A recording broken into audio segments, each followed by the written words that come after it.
అల్లంపూర్ మున్సిపాలిటీలో ward number Akbarpet, ward number 6, 7 వార్డులో ఉన్న రోడ్డులో ఈరోజు చిన్న వర్షానికి, ఈరోజు రెండు రోజుల్లో పడుతున్న వర్షానికి దాని కారణంగా ఈరోజు రోడ్డు మొత్తం నీలమయమైపోయింది.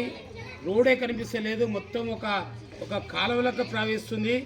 మరి ఈరోజు ఇంత పెద్ద ఎత్తున కాలువలకు ప్రవహిస్తున్న రోడ్డు చూస్తున్నారు, అధికారులు చూస్తున్నారు, ప్రజాప్రతినిధులు చూస్తున్నారు. ఇక్కడ ఉన్నోళ్ళు వీళ్ళకి ఈ యొక్క నీళ్లు కనపడతలేదా? మళ్ళీ ఈ వార్డు ప్రజలు ఇంత ఇబ్బందికి గురవుతున్నారు. మరి ఇంత ఇబ్బందికి గురవుతున్న సందర్భంలో ఇక్కడ రోడ్డుకి ఇరువైపులా డ్రైనేజీ ఏర్పాటు చేసి వీరి యొక్క ఇబ్బందులను వెంటనే తొలగించవలసిందిగా బీజేపీ పార్టీ డిమాండ్ చేస్తుంది. మరి అదేవిధంగా మరి ఇక్కడున్న ప్రజలకంతా 2 రోజుల నుంచి ఇక్కడ ఈ యొక్క నీళ్ళ నుంచి అనేక రకమైన ఇబ్బందులు గురవుతున్న సందర్భంలో ఇతర రకాల కొన్ని వ్యాధులు వ్యాపిస్తున్నాయి వాళ్ళకి కూడా. అది కూడా ఈ యొక్క అధికారులు ప్రభుత్వం దృష్టిలో ఉంచుకొని ఈ యొక్క ప్రజలని ఈ వ్యాధుల నుంచి కానివ్వండి, ఈ నీళ్ళ ఇబ్బంది నుంచి కానీ వెంటనే కాపాడవలసిందిగా భారతీయ జనతా పార్టీ డిమాండ్ చేస్తుంది.